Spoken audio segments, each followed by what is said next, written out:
E aí, hoje a banca vai apresentar o primeiro vídeo que realmente vai tratar de um assunto aqui. Hoje a gente vai falar do mangá Golden Kamuy. O mangá foi escrito e desenhado pelo mangaka Satoru Noda. Satoru é um premiado artista japonês, foi responsável por escrever e ilustrar toda essa série que foi publicada nos anos de 2014 e 2022 na revista Young Jump, no Japão. A caminhada do Noda começou como assistente de artista antes de se aventurar a produzir obras como produtor-chefe. Seus trabalhos anteriores ao Golden Kamuy retratavam mangás esportivos. Satoru nasceu na ilha de Hokkaido, mais precisamente na cidade de Kitahoshirama. E é possível perceber essa ligação entre o artista e o local de nascimento, porque todas as obras que ele vai publicar se passam naquela região. Golden Kamuy foi publicado em 31 volumes e contou com uma adaptação em anime com 49 episódios, sendo que os últimos foram lançados agora, no ano de 2026. Nesse vídeo eu vou retratar os 5 primeiros mangás, não vou tratar os 31, senão eu teria que fazer um vídeo de 2 horas aqui.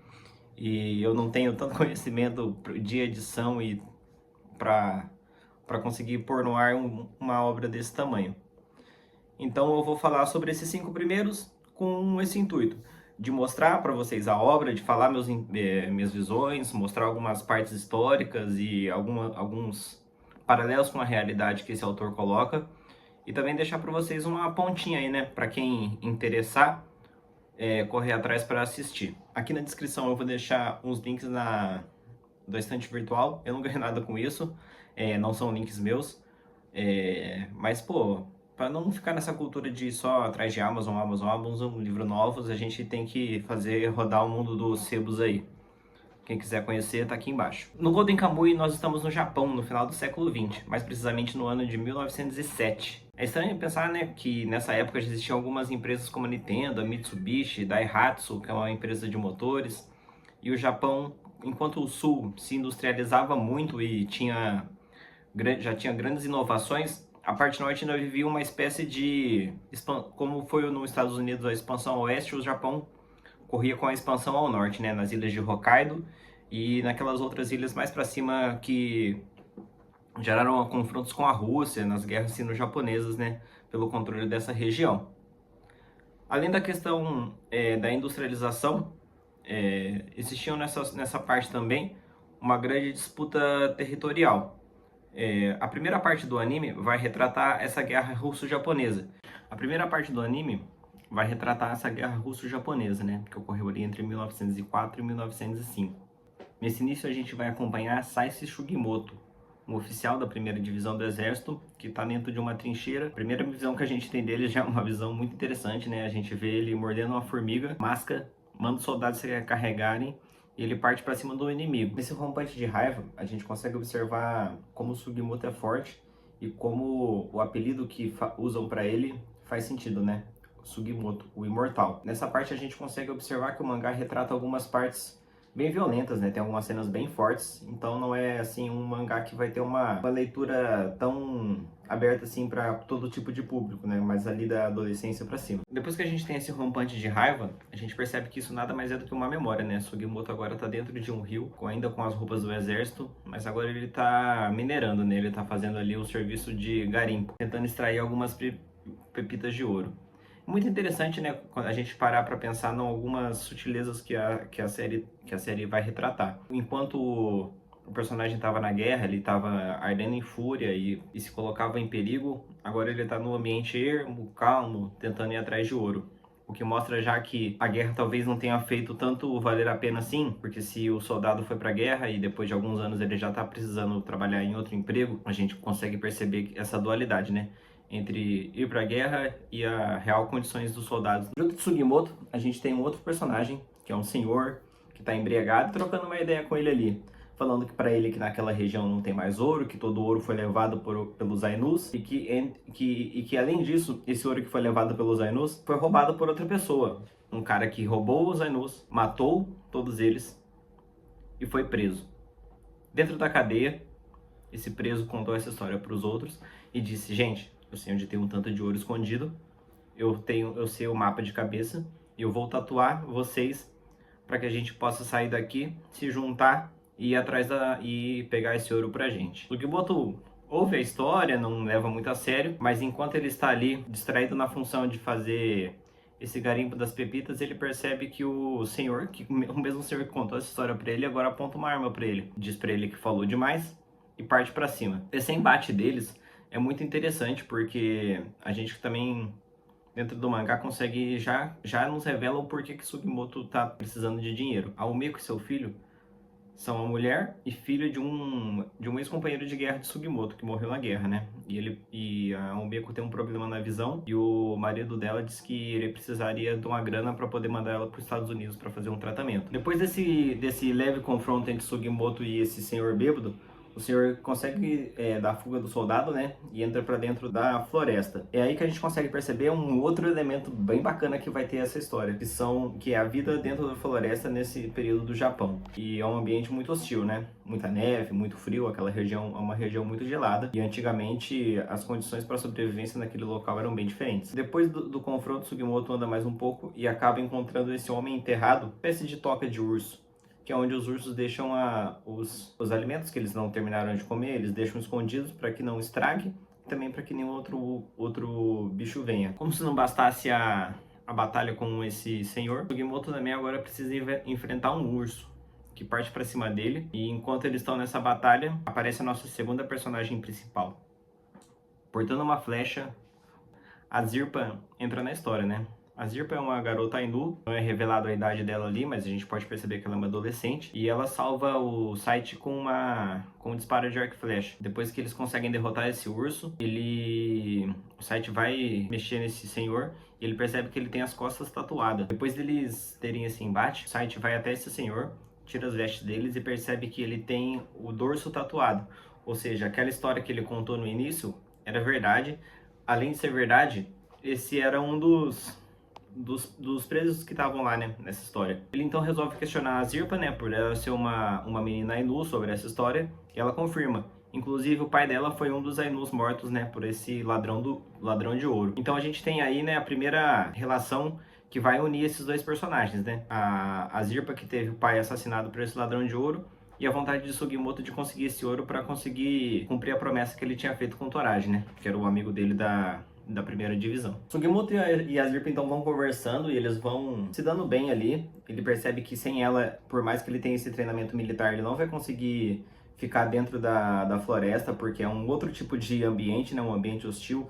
Ele não sabe conseguir comida direito, ele não sabe aproveitar todo um animal, enquanto na visão da Zirpa, todos os animais são dotados de um espírito, né, de um kamui. Como esses animais têm espírito, todos eles têm que ter uma serventia. Ela ensina ele a caçar, ela ensina ele a preparar todo quanto é tipo de parte dos animais, desde das vísceras, olhos, cérebro, nada desperdiçado por ela, né? Ela sempre é até engraçado de ver como essas coisas são vistas de maneira diferente entre eles. Quando finalmente eles conseguem se livrar desse urso, eles percebem que essa tatuagem no dorso não funcionaria de maneira isolada. Ou seja, quando todos os presidiários que estavam tatuados se encontrassem, eles não conseguiriam reproduzir esse mapa. Seria necessário matar todos eles, arrancar a pele de um por um, e só então poderiam ter sucesso na reconstrução do mapa, né?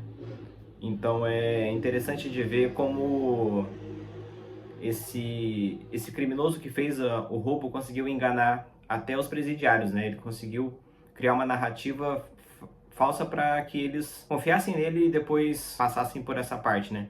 De que mesmo se eles conseguissem fugir e estarem juntos, eles precisariam morrer para descobrir realmente o caminho do ouro. Munido dessas informações, então Sugimoto e a Zirpa partem para a cidade de Otaro. Outro ponto interessante, vocês podem notar, é como o Noda coloca as cidades de maneira muito semelhantes à realidade, né? A cidade de Otaro, representada no mangá, e as representações, as imagens que a gente tem da cidade nessa época são muito fidedignas, assim, tem uma verossimilhança bem interessante e você realmente consegue se sentir ambientado dentro da história. Quando você vai lendo e vai observando os caminhos, os detalhes dos prédios, os detalhes das embarcações da época, você percebe realmente que o autor tem um carinho, né, um esmero para representar essa região. Talvez porque seja próximo da região onde ele nasceu, talvez porque ele leve bastante em consideração o estudo e a representação, né, com a maior verossimilhança possível. Quando eles chegam na cidade,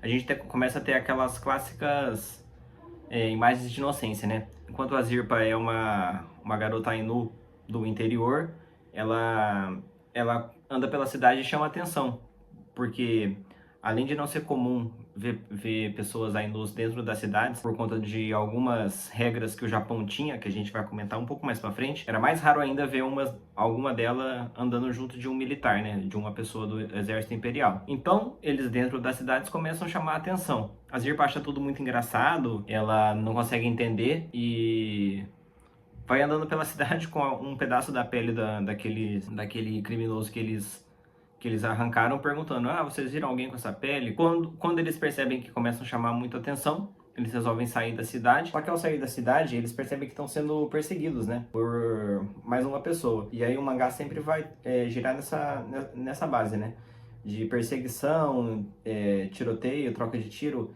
É muito interessante ver essa caçada dentro do anime, como essa recompensa e essas missões atrás do ouro acabam sempre circundando os dois, né? Como se eles fossem uma espécie de imã das histórias, né? Quando eles entram em confronto com esse criminoso que estava seguindo eles, Sugimoto tenta matar ele, só que a Zirpa fala pra ele que não quer morte. E então a Zirpa tem uma ideia.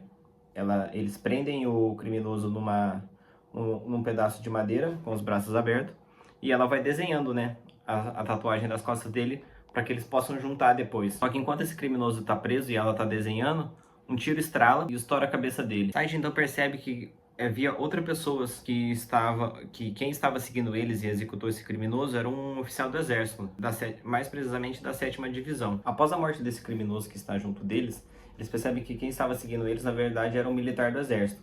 Eles fogem, conseguem se intocar e mais uma vez os conhecimentos da floresta, né, que a Zirpa tem, acabam ajudando os dois. Eles conseguem fugir por meio de uma mata ali que não deixa rastros e conseguem se intocar. Mas mesmo assim, eles feriram muito aquele outro oficial.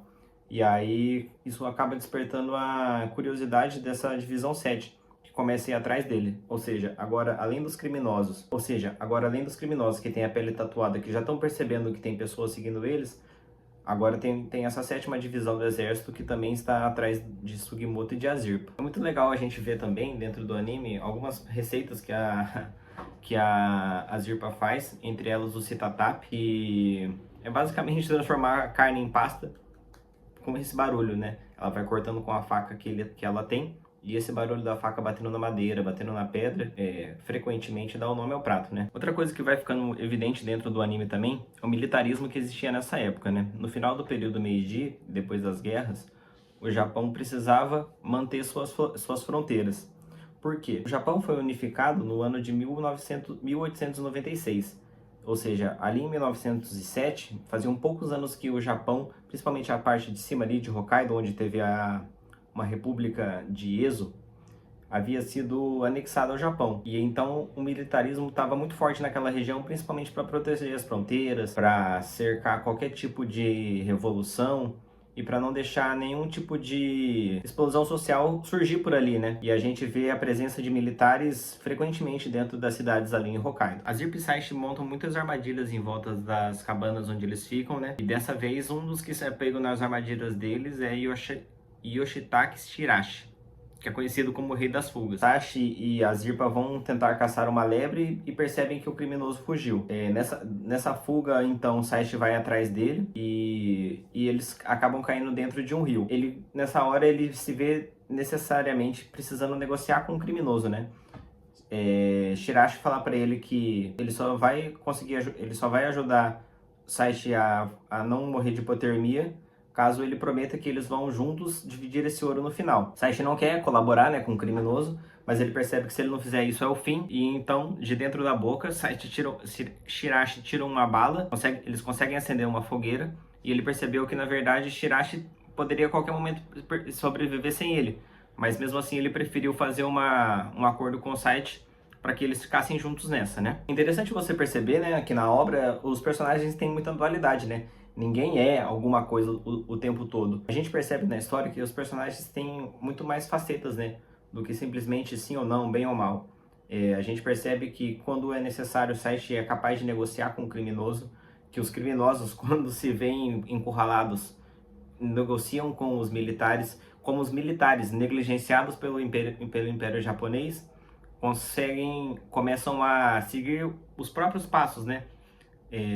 A criar essas zonas de militarismo e algumas zonas de opressão contra a população. Enquanto eles estão ali na fogueira, o site descobre então que são 24 presos que estão ali, que têm as costas tatuadas, e entre eles, o principal é Operabu. Esse Operabu é uma história interessantíssima a respeito do mangá. Lembra que lá no começo do vídeo eu falei que havia um movimento separatista, que foi a única república que chegou a se separar do Japão?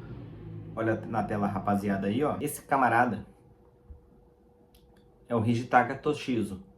Ele já foi representado em diversos mangás, em alguns animes também, e outras pessoas desse batalhão também. Eles fundaram a República de Ezo, no norte do Japão. A República de Ezo seguia os passos do shogunato, né? Eles não queriam continuar sendo parte do Império Japonês, do arquipélago ali do Japão, durante alguns meses, no ano de 1869, e foi onde teve aquela Guerra de Bunshin, que é também conhecido como Guerra Civil Japonesa. O Japão Imperial venceu, né? Eles anexaram novamente a ilha de Hokkaido, o que causou algumas batalhas interessantes e tem até hoje muitas estruturas de guerra que ainda existem. Uma delas é o Forte Goryaku, que é uma fortaleza em forma de estrela, e apesar de no anime o Hijitaka ainda estar vivo no ano de 1907, ele usa outro nome e ele é quase uma lenda, né? Tanto que quando o prisioneiro fala para Site que ele ainda está vivo, que ele é um dos tatuados que está correndo atrás do ouro, o Site fica assim, Site fica impressionado, né? Porque é um personagem muito importante, né, na história japonesa. Conforme a história vai avançando, a gente tem vários conflitos. Conforme a história vai avançando, a gente tem vários conflitos entre a cultura de Site e a Zirpa, principalmente no quesito comida. Até que a gente chega no fatídico dia que Sugimoto quer colocar a bosta na comida, mas na verdade não é bosta, é só miso. Conforme a Zirpa vai criando mais confiança com Sugimoto, eles vão até uma vila Ainu. Aqui outra vez é muito interessante perceber o quanto o criador da obra valoriza a verossimilhança do que é a vida, do que era uma vila Ainu naquela época e da representação que ele faz no anime. Agora a gente vai dar uma pausa aqui na história do mangá para situar sobre os Ainus. Aqui está uma imagem da dispersão da população do que eram considerados etnicamente os Ainus. Eles vivem ali nessas ilhas leste da Rússia e ao norte do Japão. A gente vai focar mais nos Ainus que tiveram contatos ali dentro do Japão. A gente não vai focar tanto no que foi os Ainus para o governo russo. Beleza? A população Ainu já tinha contato com os japoneses Yamato desde a época dos shogunatos e o domínio de clãs e samurais. Enquanto no shogunato os Ainus eles tinham uma representação comercial entre Ainus e Yamato, na era Meiji o cerco sobre eles aumentou. Nos últimos anos ali do Império Meiji, houve algumas leis de proibição e leis chamadas leis de assimilação para a população Ainu. O que foram essas leis? O governo japonês pegou essas terras Ainus que eram produtivas, pois eles não queriam mais comercializar com o Império Japonês, expulsou eles dessas terras, levando eles para as montanhas e cada vez empurrando eles mais para o norte, onde as terras eram mais congeladas e improdutivas, e distribuindo essas terras onde eles moravam para colonos. Além de fazer isso, foi feito um apagamento cultural enorme. Toda criança Ainu agora não podia mais ser registrada com nome étnico.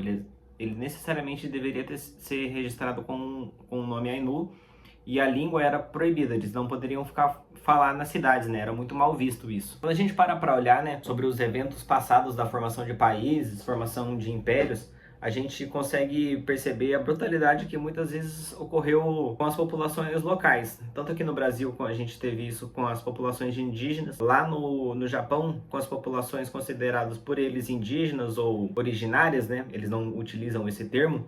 Eles tiveram leis muito mais severas. Tanto que essas leis de repressão Ainu só foram removidas no ano de 1997, ou seja, não tem nem 30 anos que essas leis foram removidas. O Império Japonês sempre negou isso, tentou fazer uma vista grossa, mas a gente pode ver o caráter imperialista aí do Japão. Só veio pro camarada Lenin, já a gente vai citar ele um pouquinho mais para frente. Depois de 97, então, essa lei de assimilação dos Ainus foi alterada para uma lei de promoção de cultural e costume, foram criados museus e áreas de preservação para que a cultura não seja extinta, né? Mais do que já foi. Outros povos importantes para a formação do Japão também são representados. A gente tem o Tamagashi Genjurou, a gente consegue ver o povo Mataji, outra etnia de caçadores no norte do Japão, mas que não são da ilha de Hokkaido. Ele estava ali no momento, mas eles são distribuídos um pouco mais naquela ilha principal. Eles não têm tanta abrangência na ilha de Hokkaido. A divisão 7 agora segue os comandos do primeiro tenente Tsurumi e planeja uma insurreição contra o exército imperial. O motivo? Eles não tiveram nenhuma compensação pela guerra russo-japonesa. É interessante a gente bater novamente na tecla do militarismo e de como isso é presente nessa obra, né? O primeiro tenente Tsurumi, ele vai acabar enfrentando alguns oficiais que estão acima deles quando questionado. E uma cena de representação grande de enfrentamento é quando um dos oficiais dá de dedo na cara dele e ele simplesmente morde e arranca o dedo dele. O que mostra que dentro dessa dinâmica, né, militar, se ele não tem mais respeito à hierarquia, então ele tá por ele mesmo, né? A 7ª divisão agora não segue mais o Império Japonês. A 7ª divisão agora segue tudo o que o primeiro tenente Tsurumi falar. E o que ele planeja é pegar esse dinheiro para lutar contra o exército japonês, porque eles viveram horrores da guerra e não foram recompensados, foram jogados de lado, os soldados não tiveram reconhecimento algum. O Império Japonês só usava os soldados como bonecos, né, para mandar para a guerra, morrer pelo país e depois não ter nenhum tipo de compensação. O mangá, então, dá uma quebrada nessa parte militar e volta a mostrar a história de Azirpa. A gente entende mais sobre o passado dela, a relação que ela tem com Raitar, que é um lobo de Hokkaido, que dentro da construção do mangá eles estão extintos, na vida real eles infelizmente também estão extintos, e só que ela tem esse lobo que é o Raitar, que é um lobo de Hokkaido branco, o último de sua espécie, né? Pô, tá na metade do vídeo aí, né? Já vai se inscrevendo e deixando o like, fazendo um favor. A Zirpa tem uma conexão muito forte com ele, ela tem esse lobo desde que era criança. Ela já tentou criar alguns outros animais, ela criou um urso, mas depois o urso fugiu e eles tiveram que matar. É muito interessante você ver essa dualidade, né, do personagem. Como esse personagem vai sendo construído através de memórias tristes, a perca dos pais, a perca de tudo que é considerado família, e ela vai se sobrevivendo, né, se criando dentro da vila. E ela vai se criando ali dentro da vila, ali como uma criança, mas que já tem que ter algumas responsabilidades de mulher adulta dentro da vila. A gente vê que Saichi está tendo esse conhecimento da história de Azirpa através da avó, que é quem cuida dela na vila, e ele entende que ele está colocando ela em mais uma coisa que não é para a idade dela, algo muito pesado. Então ele parte para a cidade procurar mais peles. Quando ela acorda, ela percebe que não tem mais Raitar, que fugiu pois escutou alguns uivos de outros lobos, e Sugimoto também foi embora. A Zirpa vai para dentro da floresta, triste, pensando que foi abandonada novamente. Ela tem um apito que ela usa para chamar Reitar, e o lobo atende o chamado dela. Ela tem uma meia de site que ela entrega até o lobo e eles saem nessa captura, né, tentando rastrear o cheiro dele. Sugimoto, estando sozinho em Yotaru, é então abordado pelos capangas do primeiro tenente Tsurumi, que o amarram, o agridem e levam para dentro de uma prisão, né, em uma casa. A Zirpa, que estava nessa procura do site, então acaba encontrando novamente Yoshitake e descobre que aquela meia na verdade era dele. Eles tinham trocado essa meia naquele dia que eles pularam lá dentro do rio. Yoshitake então acha que Sugimoto abandonou a Zirpa, assim como ele havia abandonado ele. Agora preso, sem chances de sair, Sugimoto está encurralado e ele então vai ter o contato com o Tsurumi.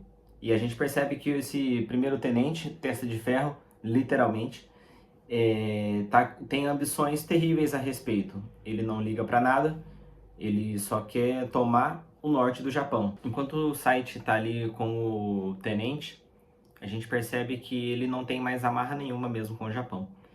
A única coisa que ele quer é comprar armas, e notem, toda vez que a gente vê armas nesse mangá, ela sempre vem de fora. São armas americanas, são armas britânicas, tudo que vai denotar esse armamento que vai fazer os japoneses lutarem entre eles, seja Ainus contra Yamatos, seja a 7ª divisão contra o exército, seja o próprio Sugimoto contra as pessoas que ele precisa enfrentar para conseguir as peles. Todas essas armas são frutos de quando países produtores de fora mandam armas para dentro do Japão. Yoshitake, então, em uma conversa com a Zirpa, decide ajudar Sugimoto. Ele entra para dentro da casa, se esconde.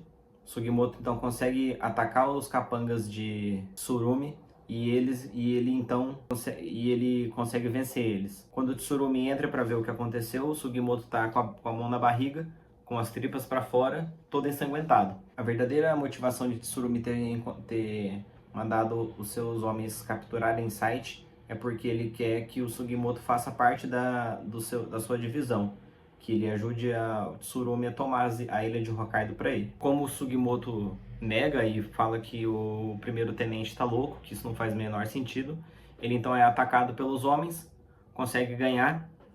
Quando o Tsurumi retorna para ver o que aconteceu, ele está sentado pro lado de fora, com a barriga cortada, com as tripas para fora.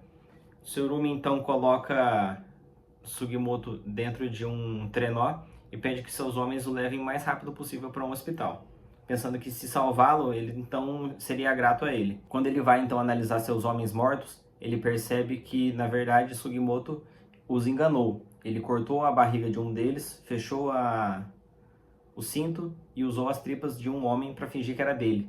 Ou seja, ele fugiu vestindo as tripas de outra pessoa. Apesar dessa fuga bem sucedida de Sugimoto, Tsurumi ainda tem as peles. Ele está vestindo as peles que ele tem, e a gente consegue perceber cada vez mais a deterioração mental que esse personagem vai tendo. Até os próprios capangas deles vão se assustando com o nível que ele está chegando para conseguir atingir esse objetivo. Cortando essas partes aí, de barriga para fora, vestir a pele de outras pessoas, o mangá tem umas partes muito engraçadinhas também. A primeira vez que a Zirpa come bosta, ou melhor, miso. Voltando novamente entre as conexões entre o mundo real e o retratado na obra de Noda, a gente tem Nagakura Shinpachi. Foi um importante samurai japonês que lutou junto de Hijitaka. Lembra do samurai da República de Ezo? Nas batalhas de Bojin. Nagakura já foi representado em alguns outros mangás também, e sempre quando aparece alguma dessas figuras assim míticas, vamos dizer assim, para a história do Japão, todos os personagens, é interessante ver como os próprios personagens ficam perplexos, assim, eles ficam maravilhados, ficam curiosos para saber como essas pessoas ainda estão vivas. Apesar de ter essas figuras históricas, quando a gente vai novamente ver um exemplo, Hijitaka, que na verdade lutou por essa separação, né, pela República de Ezo, pela separação de Hokkaido do restante do Japão, aqui no mangá ele é retratado somente como um mercenário. Ele fala que já existem pessoas que desejam liberar a terra de Ezo. E aí o mangá corta para uma cena onde mostra a Zirpa, né? Ou seja, a gente vê que na verdade quem realmente luta para separar Hokkaido do restante do Japão, quem separou aquele ouro para montar um exército contra o Império Japonês, são os Ainus. Agora os Matages, lembra deles, os caçadores? Começa a ter uma importância na história também. As caçadas são diferentes entre os Matages e os Ainus. Enquanto os Ainus têm uma história, uma ligação com os Kamuis, os espíritos dos animais, os Matages não se importam tanto com isso. Eles veem deuses na montanha, mas eles se orgulham muito da caçada. O Matage mais velho é conhecido como um grande caçador de ursos, e deseja caçar o lobo de Azirpa quando percebe que ainda existe um lobo de Hokkaido. Ele não deseja caçar o lobo para prêmio próprio, nem nada do tipo. Ele só quer ter o título de caçador, de ser a pessoa que caçou o último lobo de Hokkaido. E ninguém poderia tirar isso dele. É interessante ver como vão se criando vários arcos dentro da história, que denotam a transição que existiu dentro do período Meiji e abrandava essas diferentes realidades, né? A gente está vendo ali os samurais antigos, a gente está vendo ali os Ainus, a gente está vendo a industrialização, a gente está vendo o militarismo, a gente está vendo dentro do exército algumas revoltas, né, como a gente tem a Divisão 7, a gente está vendo também alguns soldados que não concordam e estão tentando seguir um outro tipo de vida, como é o caso do Sugimoto. O Sugimoto ainda tem alguns pesadelos com a guerra, o que tem impedido ele de caçar. Nessa hora a gente tem uma visão dele, quando ele vai caçar um cervo, ele tá frente a frente para atirar, mas ele se vê no animal e tem flashbacks da guerra. A Zipa tenta consolar ele, dizendo para ele que para os Ainus a relação entre morte e caça não é a mesma que eles têm. Quando o Sugimoto percebe que não consegue mais matar, ela mostra que mesmo com a morte desse cervo, ainda pode se gerar vida, o calor, a comida, a própria carcaça do animal depois vai servir de vida para plantas, vai servir de alimento e vida para eles. E essa é a relação que os Ainus têm, né, com a caça e com essa relação, né? A gente percebe que as culturas são diferentes, né? A relação de caça, de morte, de o que é estar vivo, o que é estar morto e como isso muda e vai trazendo diferentes noções de realidade. Assim como a dualidade aparece dentro de Sight, o soldado Tanagaki também se vê entre dilemas. Ele vai ser um japonês, ele vai ser uma Taji, ele vai seguir ordens do Japão, ele vai seguir a sua origem. Agora, ele sendo companheiro de um dos presidiários, que é um Mataji antigo, ele decide para ir atrás da caçada do lobo que o feriu na perna, que é o lobo da Azirpa, né? A gente tem ali um embate entre Sugimoto e Tetsune Rei, que é esse Mataji mais velho. A Azirpa é levada por Tanigaki. A Azirpa é levada, e aí a gente percebe que o Reitar vem em sua salvação, e que na verdade ele não era o último lobo de Hokkaido. Lembra daquele uivo que ele ouviu quando ele deixava a Zirpa sozinha? Na verdade, agora ele tem uma família. E quando ele percebe, e quando o Mataji percebe que o lobo tem uma família, aquele já não seria mais o último lobo de Hokkaido. E ele está muito ferido para ser a última pessoa que caçou um lobo de Hokkaido. Então, ele deixa para lá e acaba morrendo. Enquanto eles estão nessa fuga, o Mataji mais novo, Tamigaki, é ferido por uma daquelas armadilhas de caçar cervos. Então eles levam ele até a vila onde a Zirpa mora. Conforme essas conversas vão acontecendo entre Tanigaki, Sugimoto, a Zirpa, eles percebem que a quantidade de ouro é 10 vezes maior, o que chama mais a atenção deles ainda. Tanigaki então é levado para a vila, onde ele vai passar por um tratamento para remover o veneno que tinha na flecha, para que ele consiga sobreviver. A gente então vai cortar para uma parte muito interessante da obra que eu separei aqui, que é a aparição de um vendedor de armas europeu. Ele se encontra ali com o primeiro-tenente Tsurugi e a gente percebe uma visão de fora do Japão sobre o Japão.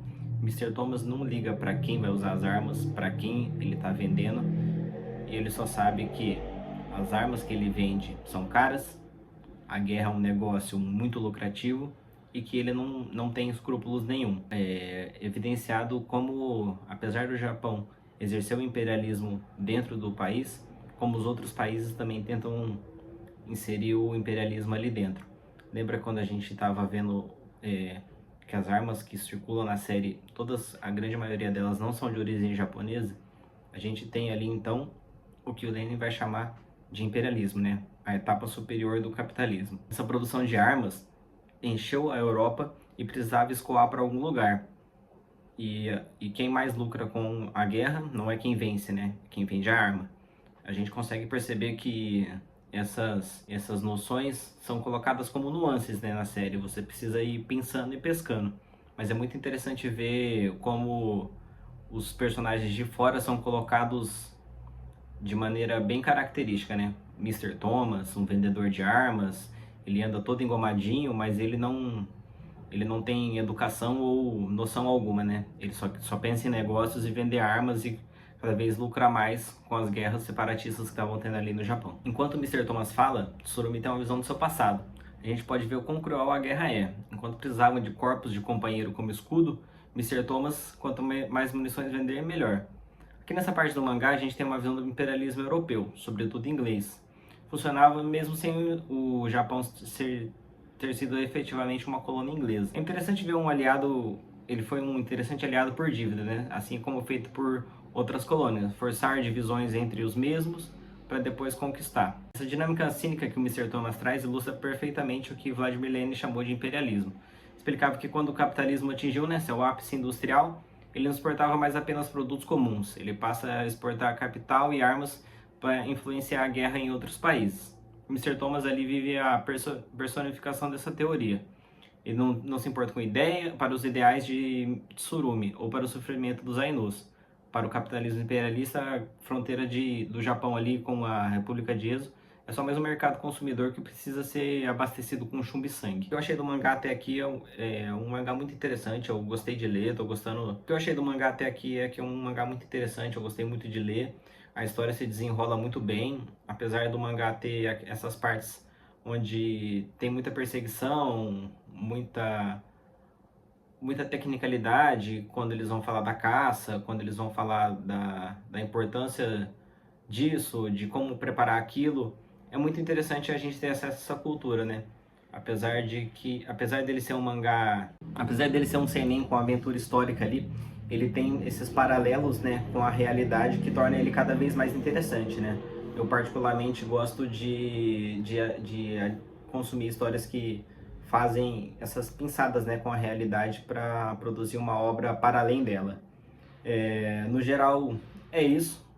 Eu espero que tenha ficado legal aí a minha análise, minha contribuição sobre a obra. Eu recomendo que vocês leiam. Eu vou pedir para vocês deixarem o gostei aí, se puder hypar o vídeo, se inscrever e compartilhar a mensagem. É isso. Muito obrigado pela companhia e tchau.